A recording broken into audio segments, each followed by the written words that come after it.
आर्थी व्यंजना पर अपनी कक्षा को प्रारंभ करेंगे। इससे पहले हमने व्यंजना क्या है वो पढ़ ली है, शाब्दी व्यंजना क्या है वो पढ़ ली है। अब हम आर्थी व्यंजना पर विचार व्यक्त करेंगे।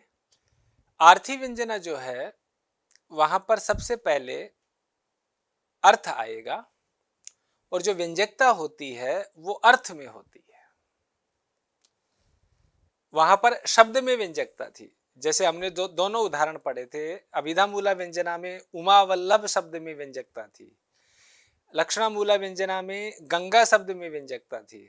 लेकिन अब जो हम पढ़ेंगे आर्थी व्यंजना, उसमें अर्थ में व्यंजकता होती है। पूरे के पूरा अर्थ जो है उसी में व्यंजकता होगी। और वो आप देखिए, हम पहले पढ़ चुके हैं कि 3 प्रकार के शब्द होते हैं, 3 प्रकार के अर्थ होते हैं, 3 ही प्रकार की शक्तियां होती हैं। किस शब्द को वाचक कहा जाएगा, किस शब्द को लाक्षणिक कहा जाएगा, किस शब्द को व्यंजक कहा जाएगा, ये सारा का सारा हमने पढ़ लिया था। जहां अभिधा प्रयोग होगी वो शब्द वाचक होगा और उससे निकलने वाला अर्थवाच्य होगा। जहां लक्षणा प्रयोग होती है वहां शब्द जो है वो लाक्षणिक होता है और उससे निकलने वाला अर्थ लक्ष्यार्थ होगा। उसी प्रकार से जहां व्यंजना प्रयोग होती है वो शब्द व्यंजक होता है और उससे निकलने वाला अर्थ व्यंग्यार्थ होता है। ऐसे हमने व्यंजना का लक्षण भी पिछली कक्षाओं में पढ़ लिया था। विरतासु अभिदाद्यासु यया अर्थो बोध्यते परः सा वृत्ति व्यंजना नाम शब्दस्य अर्थाधिकस्य च। अभिधा आदि वृत्तियों के विरत हो जाने के बाद जिस शक्ति के द्वारा अन्य अर्थ की प्रतीति होती है, व्यंग्यार्थ की प्रतीति होती है, वो व्यंजना होती है। वो शब्द की और अर्थ की, अर्थादि की होती है। शब्द की व्यंजना जो होती है, शाब्दी व्यंजना हमने पढ़ ली है, उसमें अभिधा मूला व्यंजना और लक्षणा मूला व्यंजना थी। अब यहां पर आर्थी व्यंजना का लक्षण हम प्रारंभ करते हैं। वक्त्री बोधव्य वाक्यानाम अन्य सन्निधि वाच्यो प्रस्तावदेश कालानाम काको चेष्टादिकस्य च वैशिष्ट्याद अन्यमर्थम या बोधयेत सा अर्थ संभवा। देखिए बच्चे, यहां पर किन किन का वैशिष्ट्य होता है इसमें ये देखना है। वक्ता का वैशिष्ट्य सबसे पहले वक्त्री, उसके बाद बोधव्य कहते हैं श्रोता, श्रोता का वैशिष्ट्य, वाक्य का वैशिष्ट्य, अन्य सन्निधि का वैशिष्ट्य, वाच्य का वैशिष्ट्य, प्रस्ताव का वैशिष्ट्य, देश का वैशिष्ट्य, काल का वैशिष्ट्य, काकू का वैशिष्ट्य, चेष्टा का वैशिष्ट्य और चेष्टा के साथ भी आदि शब्द लगा दिया। तो जब आप इस कारिका का अन्वय करेंगे तो ये जो वैशिष्ट्यात शब्द आपको अंतिम पंक्ति में, तीसरी पंक्ति में जो नजर आ रहा है, इस वैशिष्ट्यात को सबके साथ, जितने ये वक्त्री बोधव्य आदि है, सबके साथ आप इसको अन्वित कीजिए।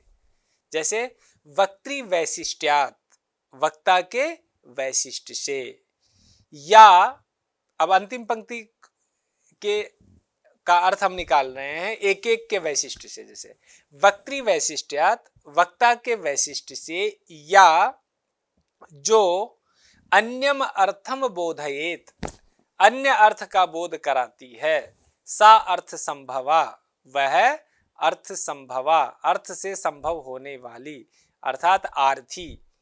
और फिर लास्ट में देखो वृत्ति भाग में आचार्य विश्वनाथ लिखते हैं व्यंजना इति संपद्यते। यहां पर व्यंजना शब्द नहीं आया है कारिका में, तो उस व्यंजना का संबंध इससे हो जाएगा। तो कुल मिलाकर के जितने वैशिष्ट्य हैं उसी के आधार पर यहाँ पर वाक्य बनते चले जाएंगे। जैसे वक्त्री वैशिष्ट्यात अन्यम अर्थम या बोधयेत सा अर्थ संभवा व्यंजना, ये एक वाक्य बन गया कि वक्ता के वैशिष्ट्य से जो अन्य अर्थ का बोध कराती है वह अर्थ संभवा अर्थात आर्थी व्यंजना कहलाती है। उसी प्रकार से बोधव्य वैशिष्ट्यात या अन्यम अर्थम बोधयेत सा अर्थ संभवा, बोधव्य के वैशिष्ट्य से जो अन्य अर्थ का बोध कराती है वो आर्थी व्यंजना होती है। वाक्य वैशिष्ट्यात अन्यम अर्थम या बोधयेत सा अर्थ संभवा व्यंजना, वाक्य के वैशिष्ट्य से जो अन्य अर्थ का बोध कराती है, या अन्य अर्थ का मतलब व्यंग्यार्थ है, वह आर्थी व्यंजना होती है। अन्य सन्निधि वैशिष्ट्यात् अन्यमर्थम या बोधयेत सा अर्थ संभवा। अन्य सन्निधि के वैशिष्ट्य से जो अन्य अर्थ का बोध कराती है वह अर्थ संभवा व्यंजना, अर्थी व्यंजना होती है। वाच्य वैशिष्ट्यात् अन्यमर्थम या बोधयेत सा अर्थ संभवा। वाच्य वैशिष्ट्य से जो अन्य अर्थ का बोध कराती है वह आर्थी व्यंजना होती है। प्रस्ताव वैशिष्ट्यात् उसी प्रकार से देश वैशिष्ट्यात्, उसी प्रकार से काल वैशिष्ट्यात्, उसी प्रकार से काको वैशिष्ट्यात्, उसी प्रकार से चेष्टादिकस्य वैशिष्ट्यात् या अन्यम अर्थ बोधयेत, अन्य अर्थ का बोध कराती है वह क्या होगी? आर्थी व्यंजना होती है। तो पूरा का पूरा वाक्य क्या बन जाएगा? वक्ता बोधव्य, बोधव्य मतलब श्रोता, वाक्य अन्य सन्निधि, वाच्य प्रस्ताव, प्रस्ताव का अभिप्राय यहाँ पर प्रकरण से है, देश काल काकु तथा चेष्टा आदि के वैशिष्ट्य से जो अन्य अर्थ का बोध कराती है वह आर्थी व्यंजना कहलाती है। अब यहाँ पर विश्वनाथ ने अब कुल मिलाकर के अगर आप इनकी गणना करें तो कितने प्रकार के वैशिष्ट्य हो जाते हैं? वक्ता, बोधव्य, वाक्य, अन्य सन्निधि, वाच्य, प्रस्ताव, देश, काल, काकु और चेष्टा, और उसके बाद आदि भी लगा हुआ है, लेकिन जिनका उल्लेख किया, नामतः उल्लेख किया है, उनकी संख्या यहाँ पर 10 है। तो देखा जाए तो आपको 10 उदाहरण यहाँ पर तैयार करने पड़ते हैं, लेकिन विश्वनाथ ने क्या किया है कि इन 10 में से 5 का एक ही उदाहरण दे दिया। वक्ता के वैशिष्ट्य का, वाक्य के वैशिष्ट्य का, प्रस्ताव के वैशिष्ट्य का, देश के वैशिष्ट्य का, काल के वैशिष्ट्य का। उदाहरण क्या है? कालो मधु कुपित एस च पुष्प धनवा, धीरा वहन्ति रति खेद हरा समीरा, केली वनीयमपि वंजुल कुंज मंजू, दूरे पति कथय किम करणीय मध्य। एक नायिका जो है वो अपनी सखी के साथ एक स्थान पर जाती है और वहां जाकर के उससे कहती है, कालो मधु। कैसा काल है? समय कैसा है? वसंत का समय है। और ऐसे च पुष्प धनवा कुपित है, और उसके उपरांत ये कामदेव कुपित हो रहा है। पहले तो वसंत का जो काल है वही अपने आप में पर्याप्त है, लेकिन उस पर भी कामदेव जो है वो कुपित हो रहा है। धीरा वहन्ति रति खेद हरा समीरा, और रति खेद हरा, रति अर्थात संभोग के खेद का हरण करने वाली हवाएं भी, और हवाएं कैसी हैं? वो धीर गंभीर हवाएं हैं, वो बह रही हैं। अर्थात रति के खेद को हरण करने वाली धीर हवाएं, गंभीर हवाएं बह रही हैं। केली वनीयम अपि, और ये वन कैसा है, स्थान कैसा है? जो केली वन है, क्रीड़ा वन है, जहां पर प्रेमी प्रेमिकाएं आकर के मिलते हैं।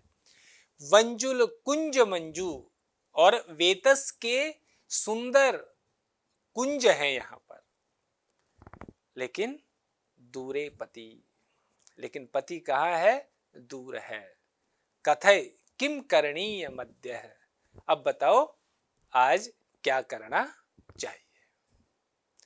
अब बच्चे यहाँ पर देखा जाए तो कुछ वैशिष्ट जो है वो तो आपको बिल्कुल स्पष्ट पद्य में ही, जैसे आप इसका अर्थ जान जाते हैं तुरंत आपको पता चल जाता है।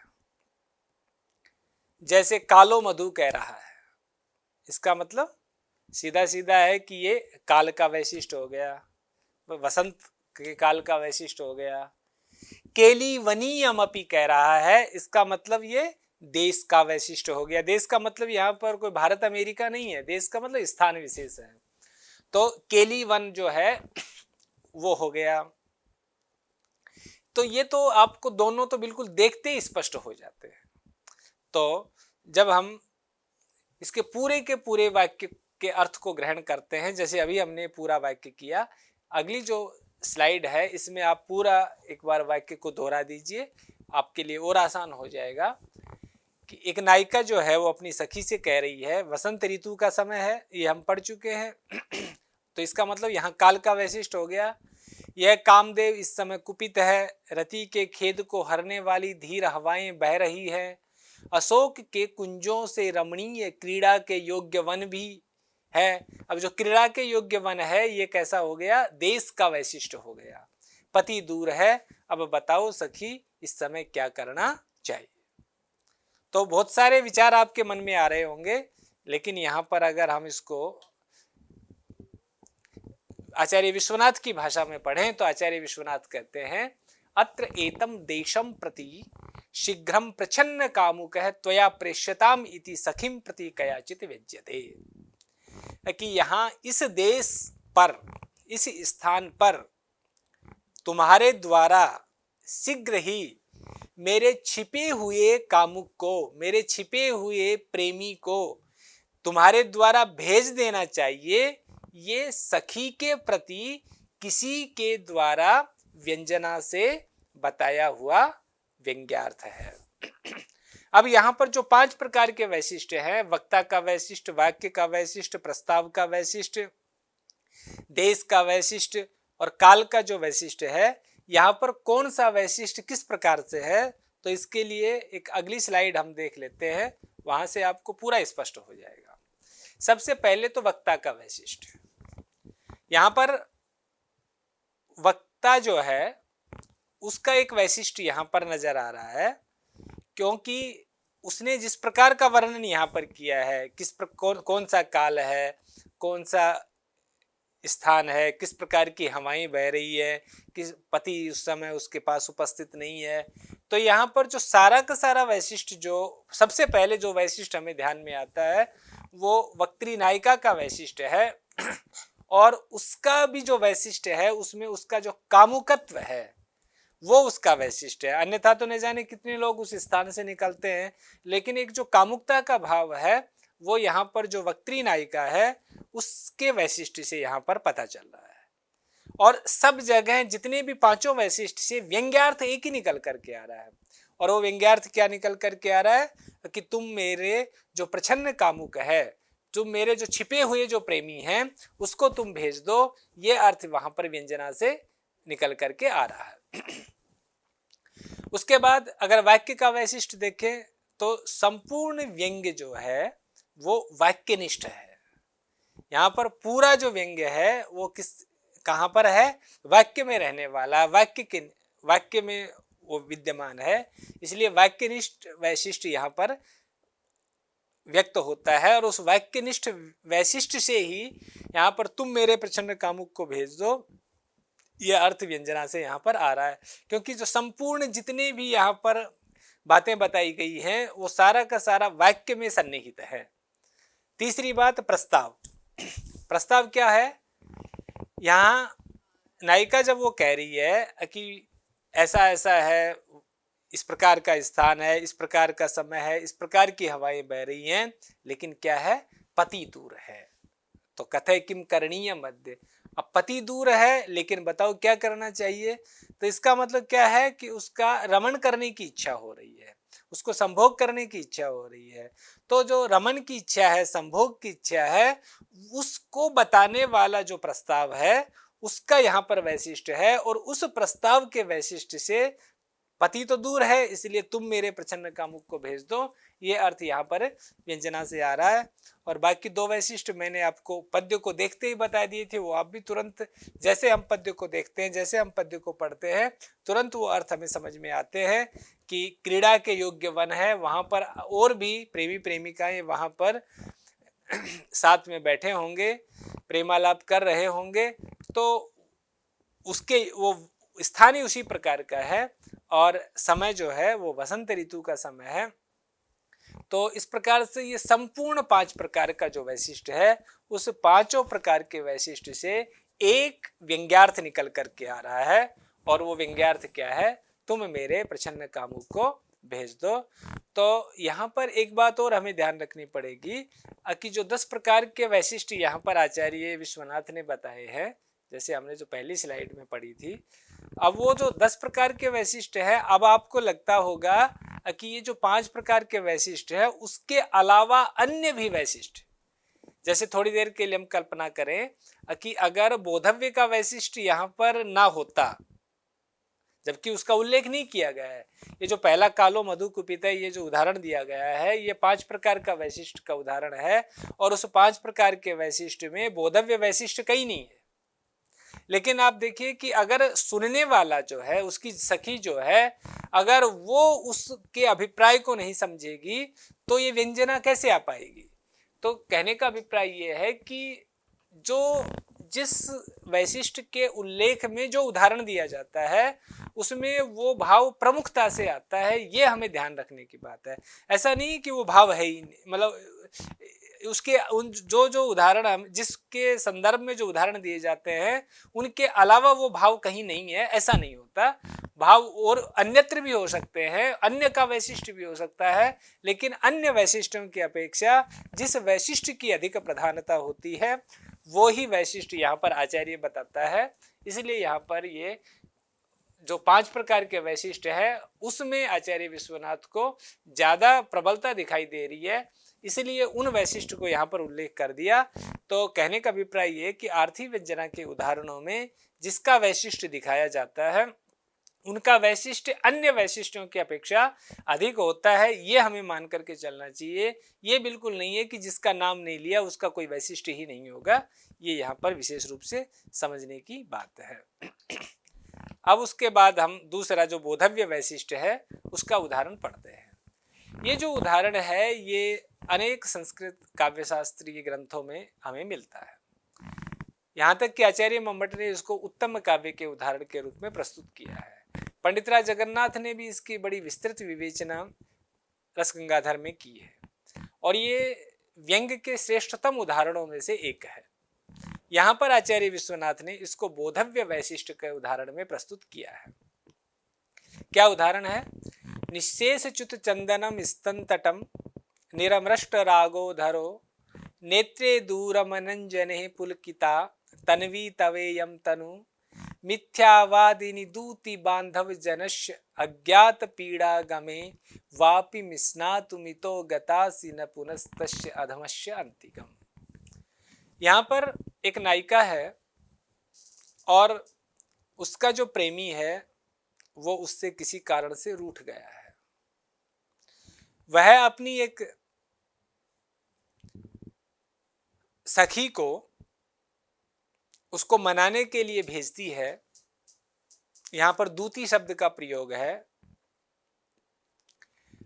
उसको मनाने के लिए भेजती है और वह वहां जाती है उसके नायक के पास, और कुछ देर के बाद इवन जितना टाइम लगना चाहिए था उससे ज्यादा समय लग गया, और उसके बाद जब वो वापस लौट करके आती है तो नायिका से कहती है कि मैंने बहुत प्रयास किया आपके नायक को मनाने का, लेकिन वो नहीं माने। अब नायिका कहती है कि फिर तुम्हें इतना समय क्यों लग गया? तो कहती है कि वहां पर ही एक वापी थी, एक बावड़ी थी, एक छोटा सा सरोवर था उनके घर के पास ही, और उसके स्वच्छ जल को देख करके मेरा मन वहां पर स्नान करने का हो गया, इसलिए मुझे समय लग गया। तो नायिका कहती है कि वापी मिश्ना तुम इतो हो गतासी, तुम वापी में ही स्नान करने के लिए गई थी, न पुनस्तस्य अधमस्य अंतिकम, तुम उस अधम के पास नहीं गई थी। अब बच्चों सबसे पहले तो इस वाक्य को जब हम सुनते हैं और जैसी प्रस्तावना मैंने आपके सामने प्रस्तुत की, उन दोनों में एक विरोधाभास सा नजर आता है कि अभी मैंने कहा कि एक नायिका है, वो अपने रूठे हुए प्रेमी को मनाने के लिए अपनी सखी अथवा अपनी दूती को भेजती है, और दूसरी तरफ उसको अधम भी कह रही है, उसको नीच भी कह रही है। तो ये जो अधमत्व है, नीच जो उसको कह रही है, तुम वापी में स्नान करने गई थी, उस नीच के पास नहीं गई थी। अब ये जो अधमत्व है ये दो ही प्रकार से हो सकता है, या तो जन्म के आधार पर या कर्म के आधार पर। और जो प्रेमी होते हैं वो जन्म के आधार पर ऊंच नीच नहीं मानते हैं। उन जब किसी से प्रेम हो जाता है तो हम ये नहीं देखते कि वह व्यक्ति जन्मना किस जाति से है, किस वर्ण से है। इसका मतलब यहाँ पर जो अधमत्व हुआ है, जो नीचता प्रकट हुई है, वो किससे हुई है? कर्म से हुई है। पुनः एक प्रश्न उपस्थित होता है कि जब आपको पता है कि वो नीच है, वो अधम है, तो आपने उसके पास उसको मनाने के लिए आपने किसी को भेजा क्यों? तो फिर उसका उत्तर ये आएगा कि वो अधमत्व है, वो पहले से ज्ञात नहीं है। इसका मतलब जो अधमत्व हुआ है, जो नीचता हुई है, वो अभी अभी हुई है। और कब हुई है? जब उसने अपनी सखी को अथवा दूती को भेजा है, उसके बाद से ही हुई है। अब यहां पर एक प्रश्न उपस्थित होगा कि उसमें ऐसा क्या अधमत्व नजर आ गया नायिका को कि वो एकदम से अपनी मिथ्यावादिनी दूती बांधव जनस्य ज्ञात पीड़ा गमे, कि उसको मिथ्यावादिनी कह रही है। और अगर यहाँ पर दो प्रकार से इसके अर्थ लिए जाते हैं कि एक तो वो अपनी सखी को भेजती है, लेकिन जो सखी है वो बांधव जनस्य अज्ञात पीड़ा गमे, वो अपनी सखी के पीड़ा को न जानने के कारण उसको सखी न कह करके एक संदेश वाहिका कहा गया, दूती शब्द का प्रयोग किया गया है। और कुछ व्याख्याकार ऐसा ही मानते हैं कि नहीं, यहाँ दूती को ही भेजा गया था और वह अपनी मालकिन का के पीड़ा को न समझने वाली थी, इसलिए यहाँ पर तो अगर सखी जो है उसने अगर अपने सखी भाव को पूरी तरह से निर्वाह नहीं किया तो उसके लिए एक आवेश में आकर के, क्रोध में आकर के उसको दूती शब्द का उच्चारण कर दिया कि तूने तो वही काम किया जो जस्ट एक संदेश वाहिका करती है, एक प्रोफेशनल जो मैसेंजर होता है वो करता है, वो तुमने एक काम किया और वो भी इस प्रकार का अदम कार्य नहीं करता। तो ये यहाँ पर कहने का भाव है। अब यहाँ पर क्या हो गया कि तुम झूठ बोलने वाली हो, तुम अपने बांधव जन की पीड़ा को नहीं समझने वाली हो। अब यहां पर पुनः एक प्रश्न उपस्थित होगा कि कहां झूठ लग रहा है आपको? वो कह तो रही है कि वो वापी में स्नान करने गई थी और जो उसको विलंब हुआ है वो वापी में स्नान करने के कारण हुआ है, और उसमें 4 स्नान के कारण दिए जा रहे हैं जो नायिका दे रही है। क्या कह रही है? निशेष चंदनम स्तन तटम, तुम्हारे स्तन तटों से चंदन पूरी तरह से हट गया है। निरमृष्ट रागो धरो, तुम्हारे अधर का जो राग है वो पूरी तरह से हट गया है। नेत्रे दूरम अनंजने, तुम्हारे नेत्रों के जो प्रांत भाग है उससे काजल पूरी तरह से हट गया है। और हे तन्वी, तुम्हारा शरीर अभी तक पुलकित है। तो क्या ये चारों कारण स्नान में संभव नहीं होते क्या? अगर कोई स्त्री जो है वो स्नान करती है तो क्या स्नान करने के बाद उसके स्तनों से चंदन नहीं हटता क्या? क्या उसके अधर का राग स्नान से नहीं हटता? क्या उसके आंखों का काजल स्नान से नहीं हटता? और क्या अगर बहुत अधिक शीतल जल है, बहुत ठंडा पानी है, तो क्या उसका शरीर रोमांचित नहीं होगा?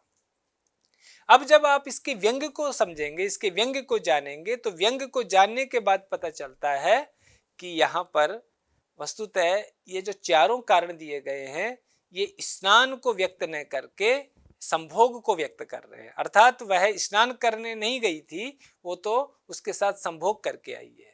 अब कहते हैं कि ये चारों कारण स्नान को व्यक्त कर रहे हैं, तो संभोग को कैसे व्यक्त करेंगे? अब ये जो सबसे ज्यादा यहाँ पर विचार करने की आवश्यकता है कि वो कह रही है निशेष च्युत चंदनम स्तन तटम, तुम्हारे स्तन तटों से चंदन पूरी तरह से हट गया है। अगर वो स्नान करती तो पूरे स्तनों से चंदन हटता, केवल तटों से नहीं हटता। अब यहाँ पर क्या है कि उसके स्तनों पर तो चंदन लगा हुआ है, लेकिन स्तन तट जो है वहां से चंदन हट गया है। इसका मतलब ये स्नान को व्यक्त नहीं करता, ये संभोग को व्यक्त करता है।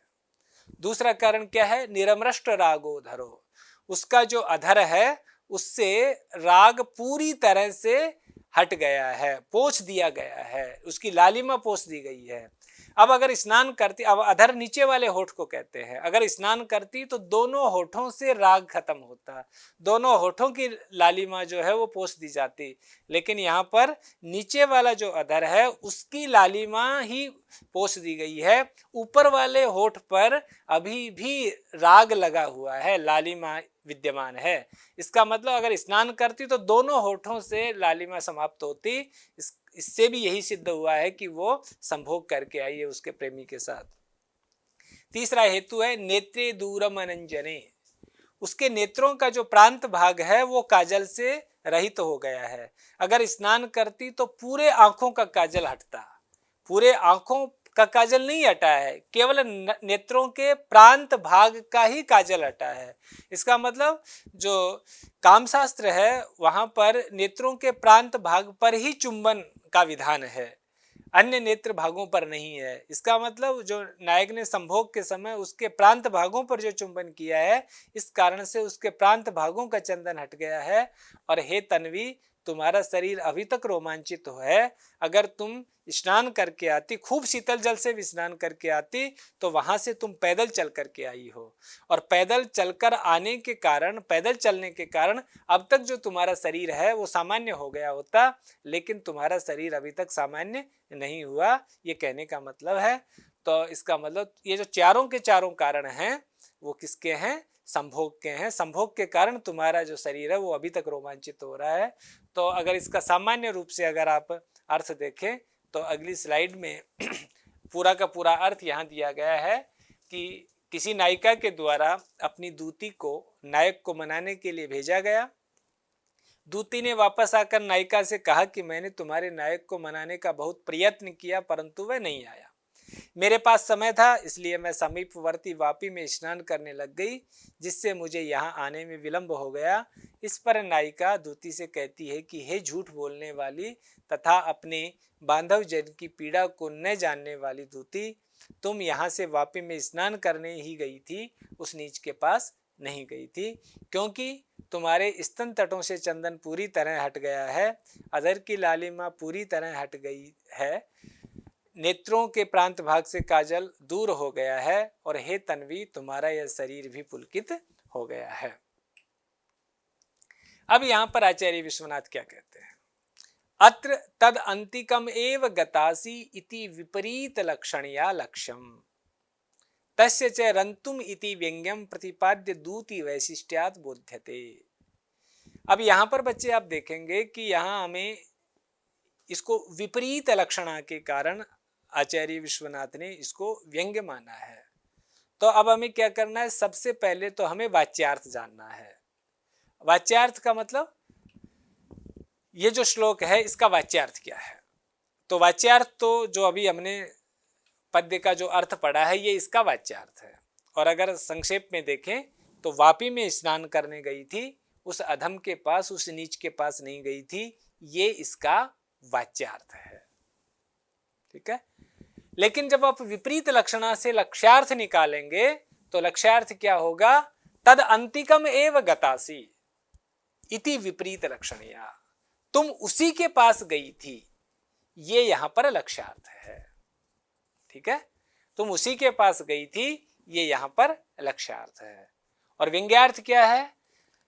रंतुम इति व्यंग्यम, और तुम उसके पास संभोग करने के लिए गई थी, रमण करने के लिए गई थी, क्योंकि इस पद्य में जो चार कारण हैं, जैसे कि मैंने पहले भी आपसे निवेदन किया था कि अगर वो स्नान करने जाती तो पूरे स्तनों से चंदन हटता, पूरे स्तनों से चंदन नहीं हटा है, केवल स्तन तटों से हटा है, बाकी स्तनों पर चंदन अभी लगा हुआ है। तो ये स्नान को व्यंजित नहीं करता, अपितु संभोग को व्यंजित करता है। उसके नीचे वाला जो अधर है, नीचे वाला होठ जिसको अधर कहते हैं, वहीं की लालिमा हटी है, ऊपर वाले होठ पर लालिमा अभी भी उसी प्रकार से है। इसका मतलब यहाँ जो अधर की ही लालिमा हटना संभोग को व्यक्त करता है, न कि न कि स्नान को व्यक्त करता है। नेत्रों के प्रांत भाग से जो काजल हटा है ये भी संभोग को व्यक्त करता है। अगर स्नान करके आती तो पूरे नेत्रों से उसका काजल हटता, और उसका शरीर अभी तक जो रोमांचित हो रहा है वह भी संभोग को व्यक्त कर रहा है। अन्यथा कितना भी शीतल जल क्यों ना होता, जब वो पैदल चल करके वहां से आई है तो अब तक शरीर सामान्य अवस्था में आ चुका होता, लेकिन अभी तक शरीर रोमांचित है, ये भी एक संभोग को व्यक्त कर रहा है। तो कुल मिलाकर के हमने ये बोधव्य वैशिष्ट का उदाहरण पढ़ा है। और बोधव्य किसका है? जो प्रतिपाद्य द्युति है उसके वैशिष्ट से यहाँ पर ये अर्थ आ रहा है कि वह संभोग करने ही गई थी। तो कुल मिलाकर के यहाँ हमने 3 अर्थ देखे हैं। वाच्यार्थ तो क्या है? वापी में स्नान करने गई थी, उस अधम के पास नहीं गई थी, ये वाच्यार्थ है। अब इसको जस्ट विपरीत कर दोगे, इसको उल्टा कर दोगे तो वो लक्ष्यार्थ आ जाए, क्योंकि यहाँ पर विपरीत लक्षण है। तो वापी में स्नान करने गई थी, अधम के पास नहीं गई थी, ये तो वाच्य हो गया। और वापी में स्नान करने नहीं गई थी बल्कि उस नीच के पास गई थी, उस अधम के पास गई थी, ये यहाँ पर अलक्ष्यार्थ हो गया। और वहां पर गई किसके लिए थी? संभोग करने के लिए गई थी, तो संभोग करके आई है। ये यहाँ पर द्युति के वैशिष्ट से, यहाँ पर ये प्रतिपाद्य वैशिष्ट से, बोधव्य वैशिष्ट से यहाँ पर ये व्यंग्यार्थ आ रहा है। तो इस प्रकार से आज हमने कुल मिलाकर के आर्थी व्यंजना के 6 उदाहरण हमने, मतलब 6 वैशिष्ट हमने पढ़ लिए हैं। और 6 वैशिष्ट को आचार्य विश्वनाथ ने 2 उदाहरणों में बता दिया है। पहला उदाहरण जो कालो मधु कुपिता है, उसमें हमने 5 प्रकार के वैशिष्ट को पढ़ा है। और जो बोधव्य का वैशिष्ट है उसमें हमने 1 उदाहरण को पढ़ा है। तो अभी 4 उदाहरण आर्थी व्यंजना के और बच रहे हैं। तो वो जो 4 प्रकार के जो उदाहरण हैं उनको हम अगली कक्षा में पढ़ेंगे। और जो उसके बाद जो तात्पर्य वृत्ति है उसको भी अगली कक्षा में पढ़ेंगे। अभी के लिए इतना ही। आप सबका बहुत बहुत धन्यवाद।